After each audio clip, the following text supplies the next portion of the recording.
There's a lot of focus right now on obesity and diabetes, and you have biomarkers like your HbA1c and your glucose, and trying to figure out where your numbers are so we can prevent you from becoming diabetic. Well, musculoskeletal healthcare spending exceeds metabolic. It's not as tragic. It's a lot worse to get terrible disease than tear my Achilles. But in terms of pure spending, it's $980 billion for musculoskeletal. It's 5.8% of GDP. If you have bad hip mobility and bad hamstring flexibility, your back may be fine today, but you will mess it up. So if we truly want to look at healthcare just holistically, you need to look at biomechanics as well as the biometrics. We're integrating wearable data, so we're going to be able to give a true picture. And you talk about staying ahead of things. That's how we are.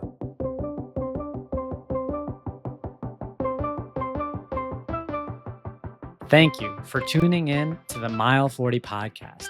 I am Bishoy Tadros, the author of Break Barriers and Audacious, both of which are sold on Amazon. And I invite you to join me as I engage with guests to discuss those bounce back moments that we encounter on our personal journey. Mile 40 is a forum to learn about how athletes, professionals, and leaders of all backgrounds stare down moments in life where the only option is to rise up. The Mile 40 podcast strives to remind listeners that the comeback is always greater than the setback. Welcome back to another episode of the Mile 40 podcast. Thank you all for continuing to tune in. I very much appreciate it. I hope everybody is doing great.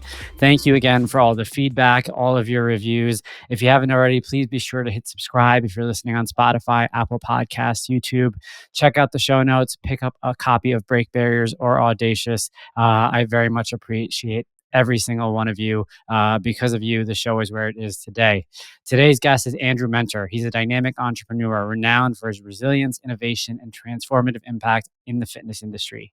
He was born in South Africa, raised in Dallas. His athletic journey began with tennis, including a Texas state championship and national ranking that led to a tennis scholarship at Brown.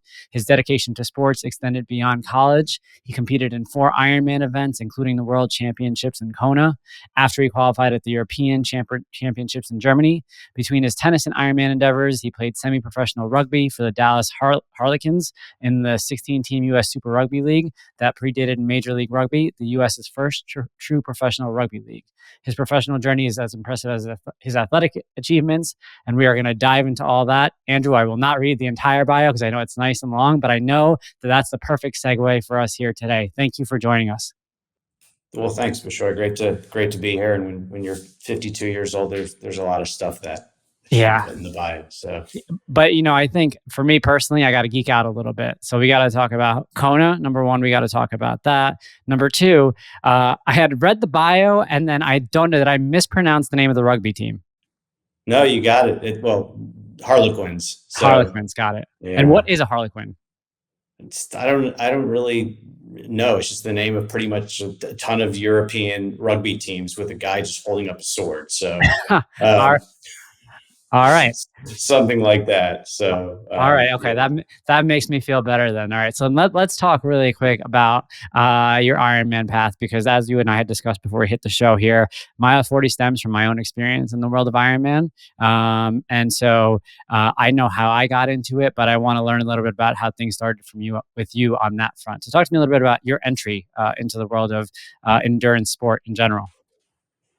Yeah, I think it was 1982 when NBC had they had the Ironman every single year, and Julie Moss was winning the race and literally could barely walk with 50 yards to go, and then she fell and just started crawling, and she was five yards away from the finish line, and someone passed her, and at that point I'm like, I am going to do an Ironman, and I was 9 years old, so I wasn't quite ready for one at that point, but eventually I decided, it's time to do one. And it was 2006 at Lake Placid. And at that point in my life, I had, as you mentioned in the bio, some positive things, Ironman. And then I don't know if this was read. So I did a JD MBA.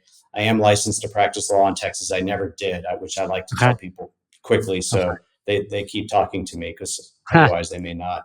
And then I went into investment banking. So everything had been pretty easy. And so there's just a lot of arrogance to decide, hey, I'm going to do an Ironman. And starting out with a half Ironman was just really stupid. Um, and so I did my first half Ironman in Victoria, BC, and I was living in New York at the time. And so I literally went to Equinox and did the recumbent bike, because I didn't have a bike. Ran around Central Park for my 6 mile run, which was half the distance I needed, and learned how to swim. Borrowed a bike when I got to the race, bought a wetsuit when I got to the race. And in retrospect, that was absurd. Um, and so I got, and then my gears broke before the race. So I was scared to shift gears. Anyway, I got fourth last in the race, which is not good. I lost to Sister Madonna, who, if people know, did, gosh, so many Ironmans. So I was, well, like 31 at the time, and I lost to a 74-year-old nun. So that was fairly humbling. But, fast forward, and I did one more a year later, then I went to do Lake Placid. It was a great experience. I took it conservative and finished and said, that's it. But, tried the next year in Coeur d'Alene and had a better race, although I did get a flat at mile 80. And I used one of those disc wheels that are from a friend that are glued on, and I couldn't get that off. So that cost me 30 minutes. Anyway, I said that was it. And then in 2011, which when we get into talking about business, I got absolutely crushed that year. The business, we did exit, but it was a failed exit. I lost everything. I had family and friends that had invested money. They lost everything. Those were some of the hardest phone calls I'd ever had to make. And in trying to deal with failure, I just decided to train, and I decided to do another Ironman. And it's not a healthy way to deal with you know behavioral health issues. That's a number of them, from having had just a lot of success to just total failure. And I just trained and trained and trained, and I went to do Ironman Germany and just had a great race, qualified for Kona, which was 3 months later. And also don't recommend doing Ironman 3 months apart, but you're not going to chance or pass up on that opportunity. And so, got into Kona and did that in October of 2011. So you were 38 at the time? That's 38 years old. 30. One year, and the business was going, and this was a business doing college, working with college health centers. And the short of it is, most students are required to have health insurance in college, and the college health centers don't accept it. And so it was an opportunity to get the doctors in network with the insurance companies and generate this non-tuition based revenue stream. But it was brand new in higher education, and what most wanted to do was just increase the student health fee instead of doing the billing. And then once Obamacare hit in 2009, it gave the schools an opportunity to say, hey, we're moving towards a single payer health system, so there's no point in working with you. And we had big clients, Arizona State, Rutgers, Bowling Green, and Baylor. But that killed the business. And eventually, 3 years later, we were bought by a partner. But I had a $1.5 million personal guarantee on an SBA loan, and as an entrepreneur getting paid sometimes, I certainly wasn't able to cover that. And so, started over at age 39. Were you single at the time? Oh yeah, let's add to that. I got divorced within a month of doing that Ironman. So between the business and personal stuff, it was it was uh, it was bad. Wow. Okay, It was so, bad. you mentioned something about the fact that it's not a good idea to be training for something like that in the midst of your personal world collapsing. Can you elaborate more on that? Because, I feel like when I think about moments in life where things aren't going right, eh, eh, you know, I feel like fitness offers up an escape, and I understand that training for an Ironman is a specific kind of fitness that requires a lot of mental fortitude, and it's not just going to the gym and pumping iron. But talk to me a little bit more about um, why you felt that way. Yeah, I mentioned earlier things had come pretty easy, whether it's winning in tennis and getting through law school and iBanking and all that, and just having a failure. I just didn't feel good about myself. We all need to love ourselves, and I had the exact opposite, and I pretty much just hated hated myself. And ironically, I was a much better person, I thought, than when I was this kind of young, naive, and arrogant 27-year-old investment banker. Um, but just kind of tying the identity to this business that was failing, uh, there was no internal love. It was hate. So what could I do to punish myself? Um, is go out and do a 5 hour bike ride with, instead of doing a 15-minute run to do as a brick workout, I do a 2 hour run. I lived in Austin at the time and would do my long 20-mile runs at noon in the summer, and that was the year where I think it was 50 days above 110, and it just became painful, and I felt good about that. You wanna know something funny? The reason why we started this episode 5 minutes late is because it's 100 degrees here in New York, and I am training for Sydney, and I had to get my miles in this morning. So that's why I had to say, "Andrew, we need to start 5 minutes late." Otherwise, if it wasn't No, 100 degrees out here, we would have no been on worries. time. Well, I guess I'm lucky. I was in New York last week and I arrived on Monday and it was like 70 and kind of cold. So Yeah. I No, timed that one. we I got the timed heat that one wave right. now. Yeah. So it's an unhealthy way to train. I just didn't know, how else to deal with it. There was no, like breath work, some things that one can do to kind of put your nervous system in, parasympathetic state. I didn't know how to do that, so I just wanted to do enough to forget everything, and then that wears off pretty damn quickly. The dopamine is 4 or 5 hours. Then I slept well, and then I just do it again the next day.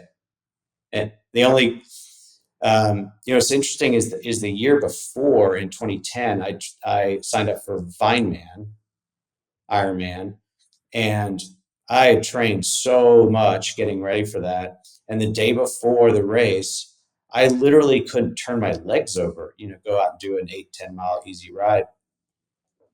And I saw the doctor at the expo the day before, and he's like, you're not racing, nothing you can do. Uh, I was on the board of Trigger Point at the time, which I eventually became the CEO. And I called the founder and I said, "Hey, this is my problem. What can I do? I mean, surely I can foam roll this out." Um, anyway, so I figured I'd do the race. It's one of the easiest swims out there. So I did the swim, started the bike, felt great, and about a mile in, I couldn't turn my leg over. it was it was nuts. So that was 2010 when things started to go badly. So now there's this failure on work that's turned into this failure on Ironman, and then but it did set me up with a good base for training in 2011. But it's still a super unhealthy reason to train. And the thing is, you meet a lot of people, maybe you did, that they've just traded one obsession for another. So there's a lot of former drug addicts of any kind that have turned to Ironman. And so, hey, it's better than the alternative. But I just didn't meet a whole lot of people that said, you know what, I'm just trying to accomplish something that I thought would be super difficult, and there's no other reason for it. Yeah. Yeah. No, I can see that for sure. And I think what would be good for the audience is if we take a step back here. We're going to dig deeper into what happened from a business perspective, but to get to know you a little bit more personally. So you were born in South Africa. When did you move to the States? Yeah, notwithstanding my accent, I was born in South Africa, which was super difficult after I got divorced and getting on dating apps. When Hmm. I would mention that I'm born in South Africa, and then I'd connect with someone and they'd speak to me and were super disappointed. Um, but yeah, so moved. I was born in '73. Moved to Dallas, where two of my dad's brothers had moved previously. So we moved in 1981, and it was right in the middle of apartheid. So it just wasn't a place we wanted to stay, and we're very fortunate to be able to get let in the country at that time, given where we came from. And that's tough as I look back. I mean, heck, my mom was not even 30 years old, and my dad at 35 just leaving all their friends behind. Um, I was 8, my sister was 5. That's a lot easier, but still, came over here, and had an accent, wore funny clothes. I had this I can't believe I'm going to share this, but I will. I had this big clunky backpack that I wore, and the brand name was Humper Hmm. Huh. from home. And so between my accent and that, I just was bullied a lot. And so super tough. Uh, the good thing is, when, unlike now, when you can get bullied 24/7 online, I'd get to go home at 3 o'clock and not get bullied till 8 o'clock the next morning. But yeah, it was a tough transition, but it's super grateful that we got over here, and What did I've your been parents home a what few. did your parents do for work? My dad was just in financial services, and had a great network in South Africa, so it's pretty easy for him. So his oldest brother played rugby for the Springboks, the South African rugby team, 4-time world champion. I'm ranked first in the world, so it's pretty easy for my dad to get clients by saying, "Hey, my brother is Alan Menter." So he had to reestablish here, but Alan was here. He was recruited as a dermatologist at Baylor in Dallas. Um, but you know, they made it. We hung in there. We had a bunch of money when we lived in South Africa, and then we weren't able to bring anything in. So it went from super, you know, wealthy and privileged to poor again. Um, but you know, you can adapt easily at age 8. I mean, just based on your resume alone, I could tell that you must, and you talk about your uncle and his rugby background. It sounds like you were surrounded by high performers. Is that correct? Yeah, big time. On both sides. So on my dad's side, my uncle, and then on my mom's side, her dad competed in the Olympics in water polo and swimming. So I have some good genes. It was funny when I started to. This is pre Ironman, when I was doing some marathon stuff.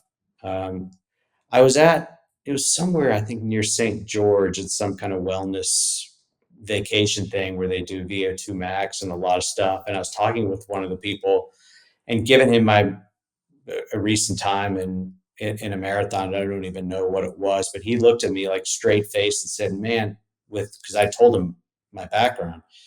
He's like, you are the biggest underachiever I think I've ever met. You should be doing this time." And I'm like, "Okay, thank you. Thank you but I didn't know that my time sucked.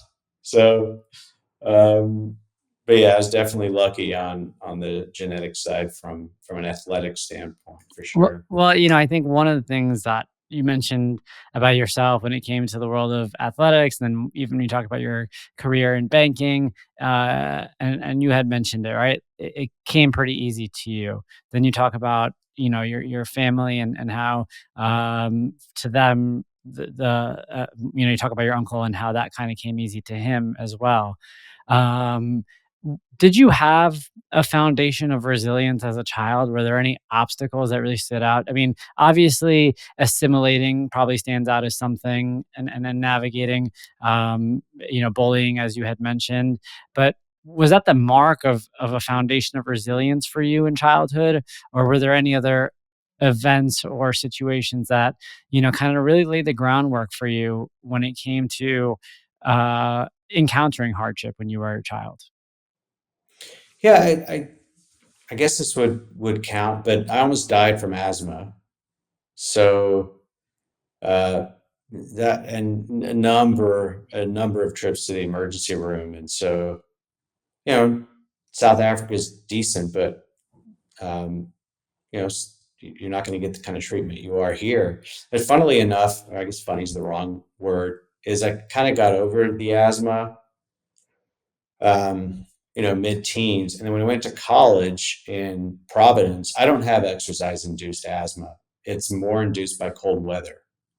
So I had, again, ER trips uh, in college. And so, I mean, it's just the the inability to take a breath is scary. It's super scary. And I'd have my albuterol spray and it would work. And then when it stopped working, I'm like, this is this is not good. And then you go to nebulizer treatments, and that tended to work. When I got COVID in July of 2020, the nebulizer treatments had breathing issues. The nebulizer treatments weren't working very well at first, and I was like, I'm going to do a third one, and if this doesn't work, I'm going to the ER, which would have been not good, but it worked. And but yeah, I don't know. That's a reasonable amount of adversity. So between that and then just the bullying was pretty bad, and then it would happen with when we were carpooled and my mom would take us, and I told her like, hey mom, you got to keep your mouth shut. And as I look back, I'm like, I'm saying this to a 29, 30-year-old woman who's going through her own shit. And but anyway, a little off track there. That was No, a no, it's fine. I mean, I love it. I love listening to you speak, and kind of think through this, because at when we as we build up toward, what happens on later in life, what I'm trying to get a sense of is how prepared you were to handle it. And it's awesome to see someone such as yourself who can handle the ups and downs of playing on a rugby field, and kind of navigate that with ease, according to yourself, who can excel in the world of Ironmans, which are extremely difficult to do, and who can navigate, working in an investment bank, which I worked in an investment bank, earlier on in my career as well. So I'm very familiar with the culture of an investment bank, especially here, and what it's like working on Wall Street. And it does not come easy to most people. And in fact, it leaves most people scarred. Several of the guests who've been on the show are ex-investment bankers who talk about how, their experience in investment banking led them to completely redirect. And so, um, it's interesting to me, um, to hear that from you, because it's a whole different perspective. We don't really get that too much. And forget the show, just in general in life. In general in life, you know, it's not often that we come across people who are so successful, on these different stages. And then, when life hits, they need to figure out ways to navigate, that maybe, they weren't, and to no fault of your own, that you weren't kind of ready for. So talk to me a little bit about, you went to college in Rhode Island, and then you went and did your JD MBA after that. But because you were a professional rugby player, I must ask, what did you want to do originally when you graduated school? I didn't know, which was probably why I went to law school, because I think the main reason people go to law school is a lack of a creative alternative. Yeah, I almost did it. Uh, yeah, I mean, people go, I think, at least when I went, and that was 96, and um, which was, I think, 2 years after the OJ trial. So, people were into it. But I think, a lot of people go because they just, want to make a bunch of money, which, by the way, that's what you want to do. Do not become a lawyer. For the most part. Number two, their parents make them. Number three, a lack of a creative alternative, and number four, because they actually want to be a lawyer. And that was a thought, maybe become a lawyer, but I quickly pivoted. A lot of my friends from Brown did iBanking, and that seemed a lot more stimulating. So, that's the path Was that that when you moved to New York? Yeah, I moved to New York, and so I graduated law school in 96, 95, 96. Yeah. Where in New Wait, York did you no, live? it's so wrong. I started law school in 96. I finished in 99. And so I went to JP Morgan Chase Oh, which and office? 270 Park. That's where I used to work. Really? That's Yeah. funny. Yeah, maybe that's it. Um, We'll have a sidebar after this. But yeah, that's yeah, where I was. for sure. I was at 383 Madison and then eventually moved into 270 Park. Where and which again, we'll have a sidebar, but I Yeah, gotta know we'll where. have a sidebar about it later. But yeah, no, that's where I was. How long were you at JP? I was just there for a couple of years, and then my managing director slash sponsor, I guess, as every associate needs in order to get your bonus. Um, I was in the oil and gas group, and they combined oil and gas and power into one energy group, and my boss was the odd man out. So he's like, "All right, I'm going to go run the oil and gas group somewhere else, and you can come with me." And so he was telling me about all these job interviews, and he met with Goldman and Morgan Stanley. And so he called me up and says, "All right, we're ready to move." And like, where are we going? And he said, "West LB." And I'm like, "What the hell is that?" I was like, again, this pretty arrogant kid at the time. And, you make a bunch of money and feel like that makes you a good person, when in my case did exactly the opposite. So I wanted to say that I was an associate or whatever at Goldman or Morgan Stanley, and not at West LB, and have to explain people what that is. But it ended up being super cool, because I actually got the instead of just doing Excel and PowerPoints, I was able to work on initiation of deals, and all of them were in South America. So spent a ton of time in Ecuador and Peru, Argentina. I went to Bolivia. So it was awesome. Loved it, and did that until I was about 30. And I didn't have the diplomacy to stick around Yeah. in banking. Where did you live in the city? I was 83rd and 3rd. Okay, cool. Awesome. Yeah. So, and being there in 20, so we were syndicating this deal um, when I was at West LB, and they underwrote a $900 million deal and said, "You guys have to sell 750 million of it." And so we weren't successful in the US. So we had to go to Europe and meet with a bunch of banks. And so we left on September 10th, 2001.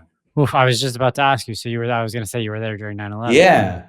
We just sat, so we were in London, and we were in uh, yeah, the bank's building there on, you know, some conference room, and just banks came in, and my boss, it was 2 o'clock or so in London when this happened. He comes back, and this was right at the very beginning. He's like, "Yeah, some plane just hit the World Trade Center. Check it out on our next break." So then I went down an hour later, and I came back, and I said, "Rod, we need to stop."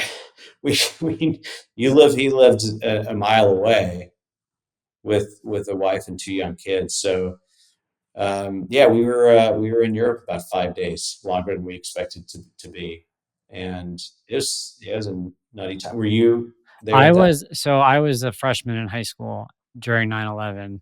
Okay. But I was on Long Island, so I wasn't far away, and Yeah. I know a lot of people who were impacted, a couple people who had parents that were in the towers, and so, Yeah. yeah, no, I remember it. I remember them making the announcement in homeroom like it was yesterday.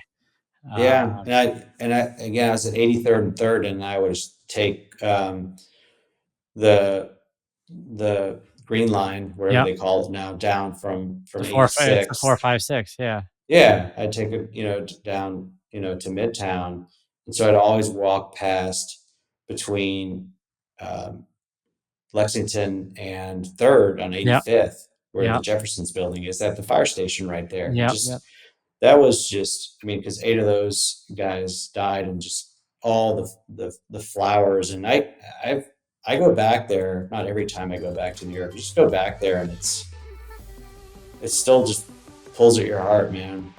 If you know me, you know that I like to look good and feel good. As an endurance athlete who trains daily, I need my wardrobe to fit the mold. Roan creates performance driven clothing for your active lifestyle. Each piece is designed for versatility and made with integrity to outfit you for an active life lived on your own terms. The Roan promise is to help you move forever forward. Use code MILE40 for 20% off online and in store for new customers only. Visit www.rhone.com, that's Rhone spelled RHONE, or find your local store and move forever forward starting today. Yeah, no, I mean, I appreciate you sharing that with us because I do feel like just given the timeline of events, um, that had to be you were very locked in, right? Like I just I don't know how much of an impact it had on you long term, but I have to imagine in that specific era of your life, there had to be some perspective shifting going on just because you were very locked into your career, admittedly, right? Like you were, you know, and why wouldn't you be, right? You were in New York, you're an investment banker, you're making more money than the majority of people around you. And everybody wanted your job at the time. I mean, because I remember I was in high school wanting to be you at the time. And eventually I got there, but by the time I got there, it was a much different landscape because I didn't start till 2012. Yeah, So it was crazy when I was there, because we had, 99, 2000, when things were great, and then, things changed. But before 9/11, there was you would have analysts right out right out of college, these 21 and 22-year-olds, and they were calling the shots. So, you know, dinner is always paid for. You get, your town cars, lifts, anything you wanted. They'll pick up dry cleaning for you. You can wear whatever you want. And then all of a sudden it's like, all right, you don't get any of that shit. You're wearing suits. yeah, I But remember when I first started, you talk to the people who've been there for a while, and they're talking about how like the holiday parties were completely different, and like, yeah, I mean, when I was there, you had to ask permission to like breathe, essentially. You couldn't swipe $5 for a cup of coffee on your corporate card without thinking twice. yeah, By the time I got there, it teaches you a lot, though. I think that, taught you mentioned resilience a couple times. And I'm not saying you're working 24-hour days, but you're at the office, partly because, you get your whatever is due to the managing director, who takes the train home to Connecticut and then spends time with the family and then gives you comments at 11:30, and then you have to have that ready for the morning, and then you're done at 4, and you're going, might as well just stick around, because so it's and you have to get it done. There's no choice. And so, now the idea sometimes, like, oh man, how can you work a 16-hour day? And, well, just got to get it done. Just get it done. And that was good training. I remember coming out of work one day at 10:30 p.m. and looking back at this, it's just funny, and saying to my buddy, like, man, this is awesome. What are we going to do with ourselves? Because we got out at 10:30.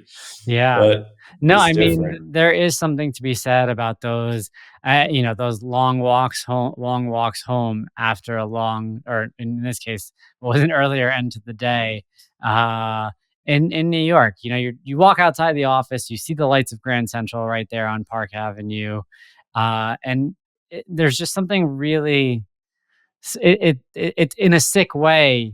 You just you want more of it. You want more and more of it, and you feel like you've made it, and you don't really know, you can't really articulate, it's hard to articulate why. Um, and, and I love what this is building up to, but I do wanna ask you, throughout all this, did you feel fulfilled? No, not at all. Yeah. I really did not. But And did that bother you at that time?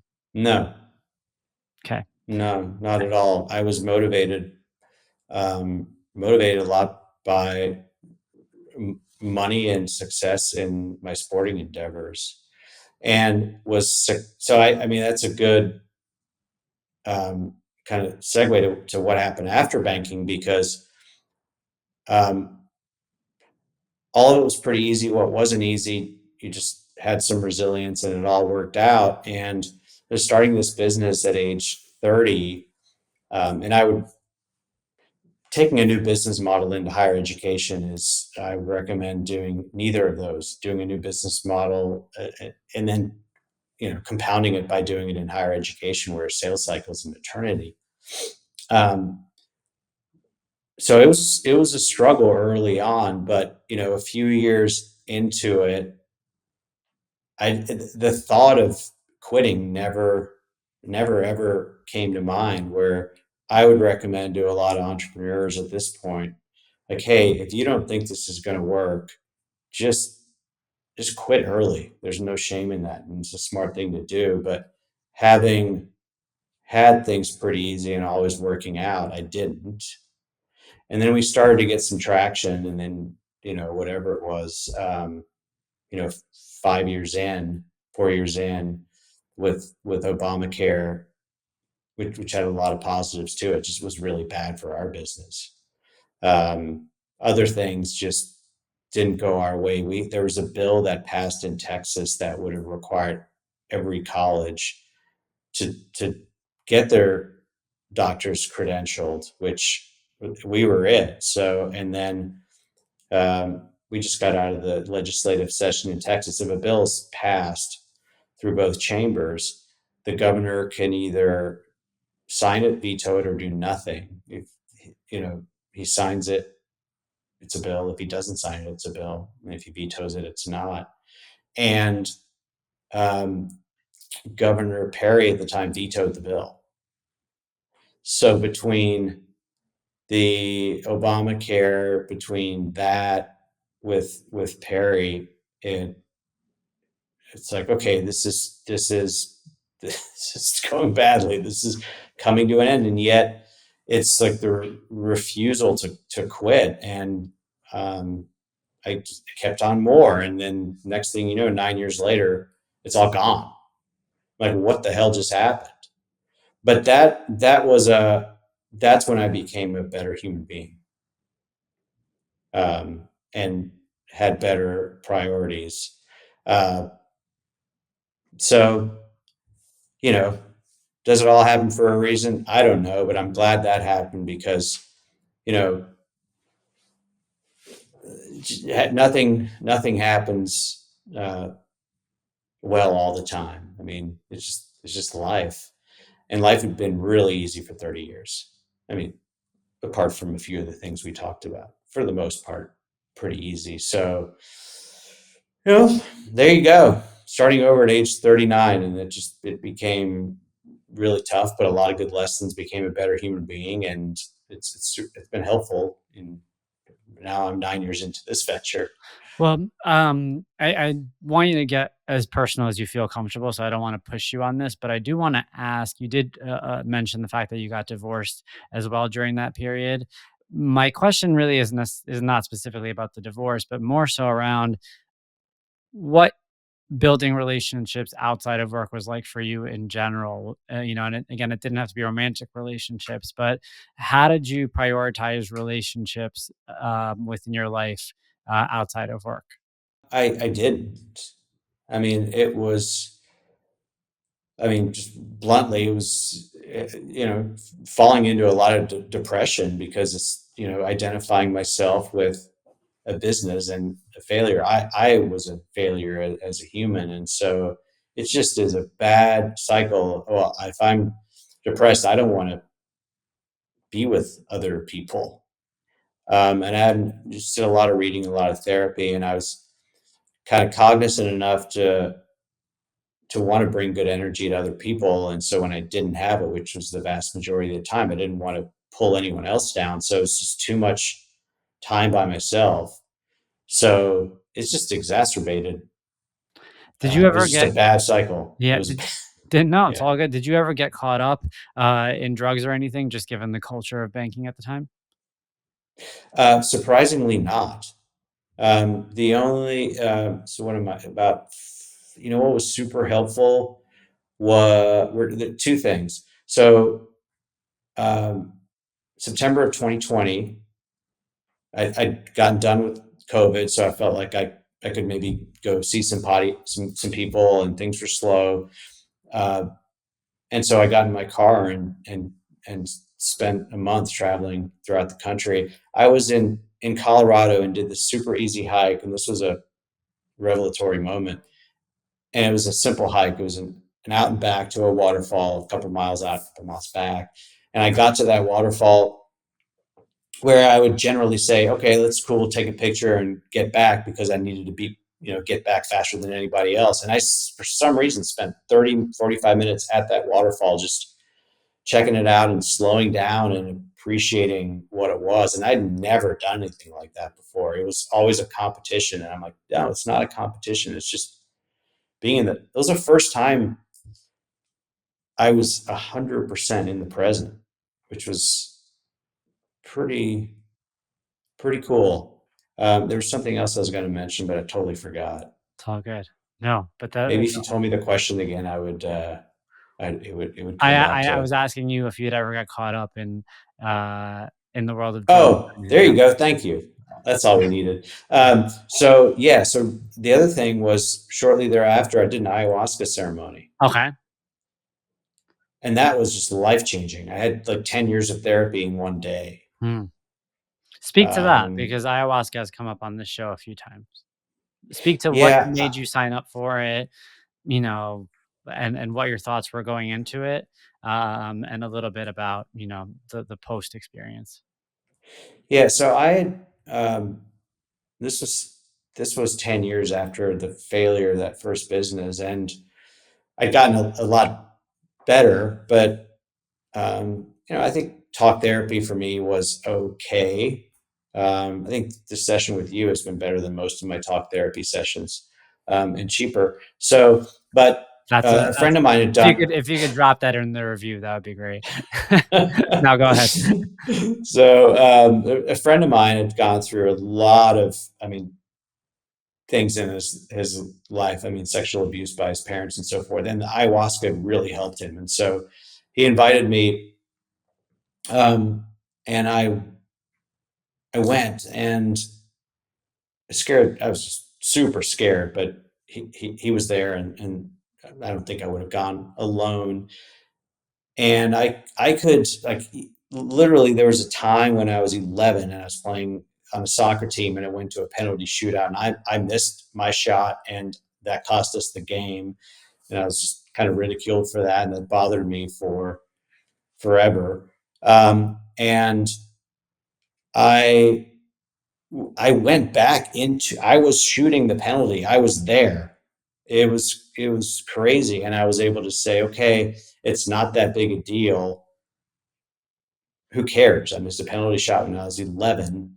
Um, and then being able to take myself wherever I wanted. I mentioned earlier, I told my mom to be quiet when she was driving, because I got made fun of for my accident and hers. And I went back there, and I thought, oh my God, this is a 29, again, 29, 30-year-old woman who's dealing with so much, having just moved herself. and I felt terrible. But at the same time, I was able to say, I was 8 years old. What the hell? I mean, so I was able to forgive myself. I could take myself anywhere I wanted to go and deal with anything I wanted to deal with. I was fortunate to have had some therapy to now kind of know what to do with that. But yeah, I stopped therapy after that. Mm, wow. It was great. It was such a different experience for everybody else. And people hear about all these people throwing up, and there was a lot of that. But I was crying. I had a lot of tears, and that's people say you throw up to purge. Well, that's a form of purging as well. And so yeah, just I thought it was a, a great experience, and so no, I didn't do drugs when everything else was going bad. I didn't. I mean, I drank just like anybody. I don't drink anymore because I just don't like to, and for health reasons. But no, ayahuasca was life changing. Thank you for opening up about that. And, as you were talking about it, you know, I think that especially people who go down a route similar to the one that you and I went, it's really easy to be full of ourselves as we're kind of going down that route, and to make it appear like we like ourselves. But as you're talking about your experience with ayahuasca and that feeling, it almost sounds to me like an experience like that is when you finally learn to love yourself. Is that a fair, thing to say? Or, was there anything else, or any other period of your life where, you could say, no, Bishoy, you're wrong. Like I actually always loved myself, or there was something that happened prior to that where, I did. Because, you talk about battling depression, you talk about the ups and downs that came with thinking of yourself as a failure. Was it the ayahuasca experience that, you were finally able to meet yourself where you were, and able to appreciate, the things that happened in your life? Or was there any other, experience that led you to that? Doing prior to that, just doing a lot of reading. I don't know if self help is still the term that I don't like, but so that helped. And I just think what I liked about that is, it's a form of therapy, but and that helped me because when I had these visuals in the ceremony, I was able to take some of the lessons learned from some of the reading and apply it to these experiences that I was now reliving. But no, the actual ceremony. That was the defining moment where Yeah. that was life changing. What I love about that, actually, that you calling out the reading, and this is a good takeaway for the listeners, is that return to self and that idea of, quote unquote, learning to love oneself. It, it, for some people, it could be a really transformative experience. But I do think, when you call out something like reading, it involves, it reminds me that the process involves work, and it requires, some sort of progression. You need to be able to discern and to challenge, what it is that your mind is processing, and to find parallels between what you're hearing, in this case what you're reading, and your own life. And I do think, you calling that out is a lot more natural, of a process for someone to get to that point. And so, thanks so much for opening up about all that. And I know, this episode's probably taken a turn that neither of us were expecting, in a good way. But this is, I think, the stuff that, the audience will really, really be able to relate to, and then take away from. What I want to make sure that we do with the time that we have left is now talk about how we put the pieces together after that first unsuccessful exit. So you had mentioned you had a $1.5 million SBA loan that you owed. Talk to us about how that was taken care of, if and when, and how you dealt with it, and then how you eventually got yourself back up on your feet after that. Yeah. So just closing the loop quickly on our discussion, I think the important piece of learning to love oneself again was being able to forgive oneself and not feel the guilt and shame and whatever you want to call it. So um, those loving oneself, forgiving oneself, all that, those are not mutually exclusive at all. So yeah, so the $1.5 million SBA, the loan that I couldn't cover, no, I had to file bankruptcy. So that yeah, that was not good. So um, that uh, yeah, I ended up staying on with the company, uh, but left shortly thereafter. And that's the first thing that helped get me off my feet. I'd mentioned that I was on the board of Trigger Point, and they needed I became the first non-founder and only non-founder CEO. So I didn't fail at the company because I was stupid. I just, like anybody, it was my first entrepreneurial experience, and I think the two things anyone will need is you need to execute and you need a little bit of luck. And I didn't execute very well, and then we had some bad luck between legislation, a couple of legislative events. But going to Trigger Point and building up that company, and the founder, built a great brand, and that was awesome because it we grew that a ton. It became successful, and I met a lot of people in the fitness industry, which has helped with this new venture. So that kind of helped me get back on my feet. I didn't want to do another startup because I still had scars of the original one, but I fell into this because I have had a ton of injuries and tore my Achilles, ruptured bicep tendon, slap tear, torn meniscus, and all on the left side because I'm very asymmetric, which is the second leading cause of injury behind previous injury.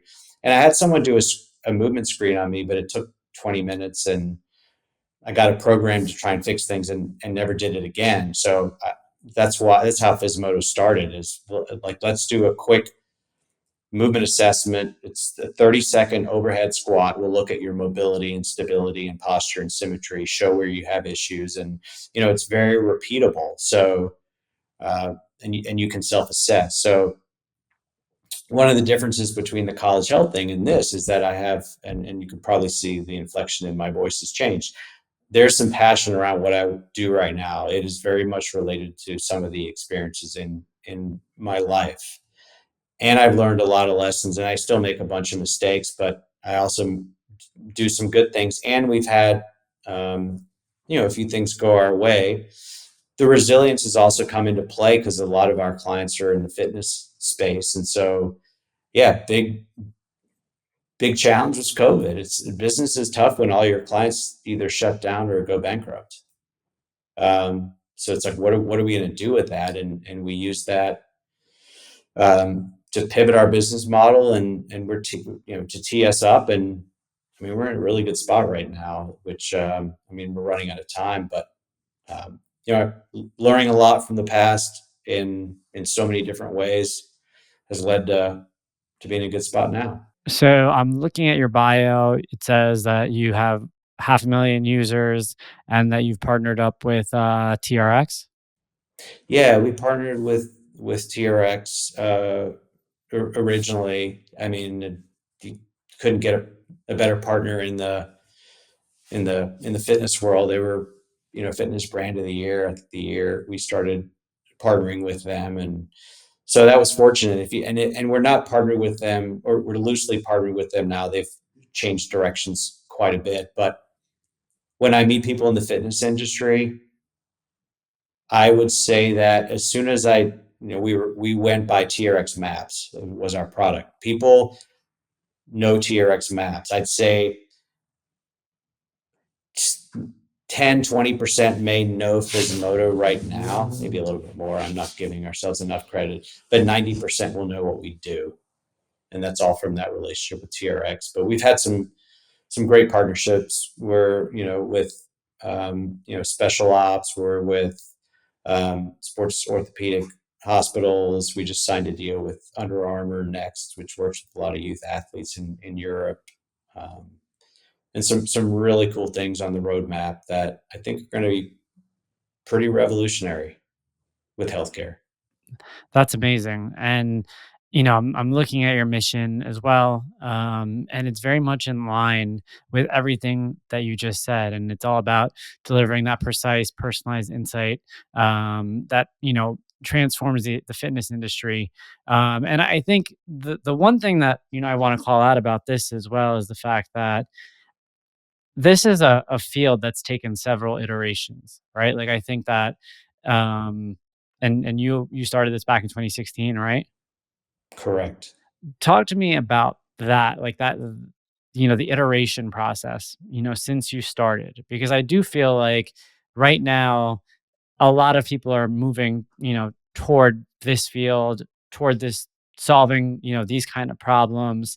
And I feel like the companies that succeed are the companies that are willing to remain ahead of the curve, that are willing to pivot when necessary, and that, have that strength of adaptability.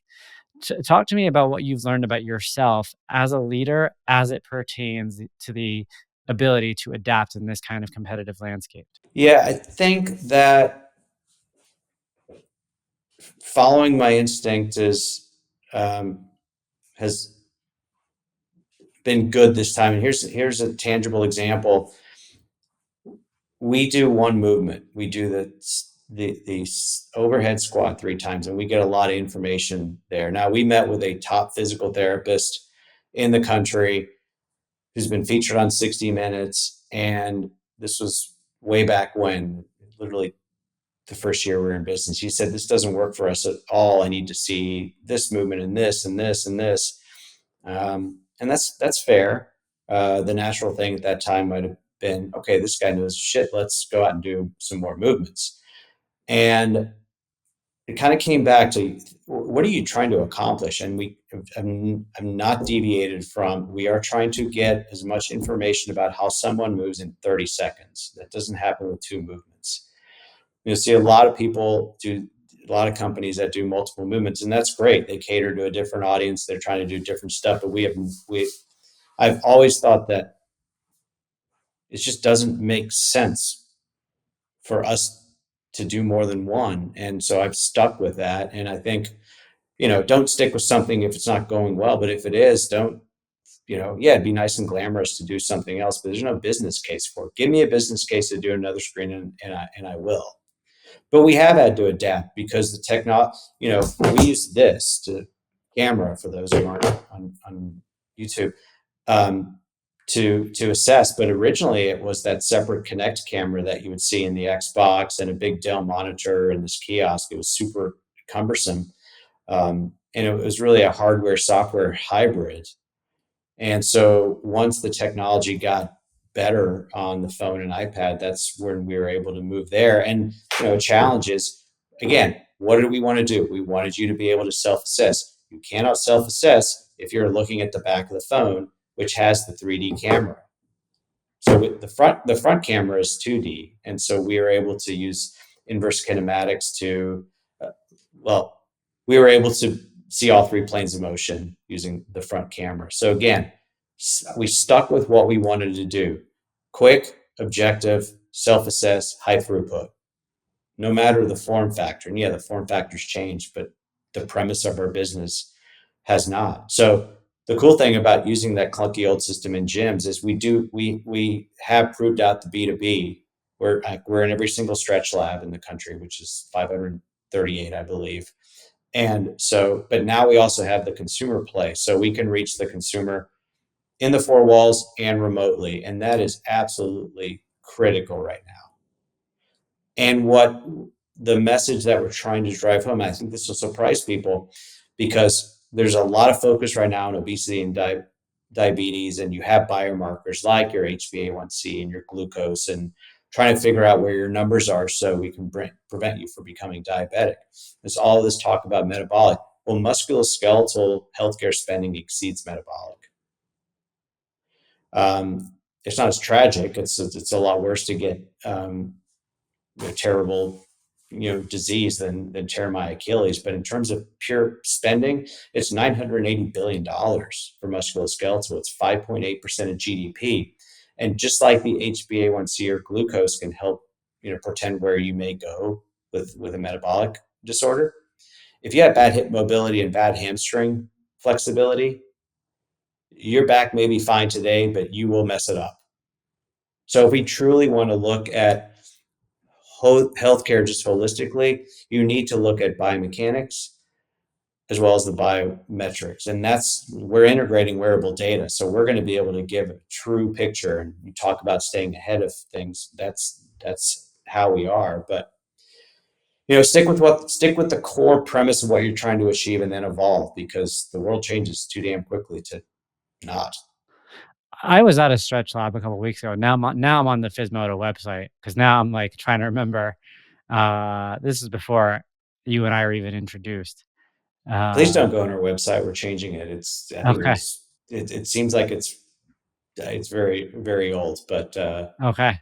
that's okay. It's not bad, but there's Yeah. a lot more that's happened, and it's in the process of being updated. But Awesome. yeah, I'm No. glad you went to Stretch Lab. I hope you had a good experience there. Yeah, They there's do a one nice job. not far from me, and I needed a good stretch. I was like, let me just walk in, and it was a good experience. And now, now it's awesome to tie it. It all comes full circle. Yeah.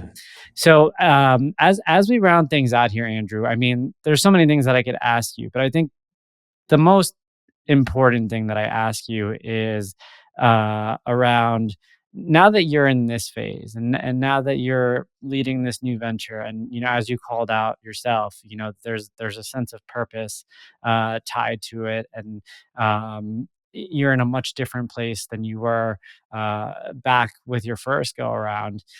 I do think that a lot of times we see stories like this, and what I try to get from the guests is, what is your relationship now with failure? And what is your relationship with and failure? I'm going to put that in quotes, because for a lot of people, that failure could just be a big way of saying, for from your learning moments, because one of the things that you had been calling out at the very onset of this episode again was the fact that a lot of things came easy to you. And then when you found yourself up against the wall, life presented difficulties that perhaps you never forecasted would come. But now you're on the other side of that. So talk to me a little about what your relationship is with, you know, the obstacles that might now come your way. Well, I think the one thing is, I don't identify myself as a human with the performance of our business. Hmm. I think that's super important, because I can control how I treat people. Um, there, there's you can put things in three buckets: things you can control, things you can influence, and things you can neither control nor influence. I can again, I can control a lot of my actions. Business I can influence. I can't control anything. And so things outside of my control, I can't let that guide how I feel about myself. So, but yeah, failures, successes every day, failures every day. And um, the one thing I heard at a presentation probably 8 years ago, and I got this framed, was some guy had this on his presentation. It was one of the biomechanists from Red Bull.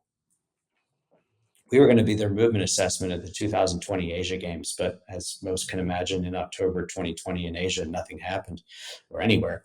But his slide said, "Seek risk, celebrate failure, stick it out," and that was awesome. I love that. I mean, some people don't want to seek risk. A lot of people, I mean, they don't want they just want to go have a job and not have the stress and get paid and not worrying about raising money to make payroll. But that's just not me. That's why partly why I didn't stay in banking. But they're going to be failures a lot. And what I do know now is, like, if something really good happens, like we just signed a contract or whatever it may be, is I can appreciate, just like when I went up to that waterfall and appreciated that 45 minutes. Just to appreciate the wins, because there's the law of impermanence, which kind of works when there's bad things too. Things don't stay the same. Just trying to remember that.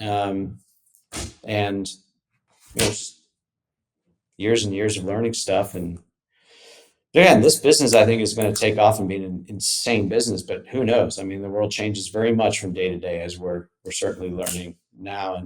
And just, I just need to know I'm doing the damn best I can, and that's got to be enough. Of course, and it is.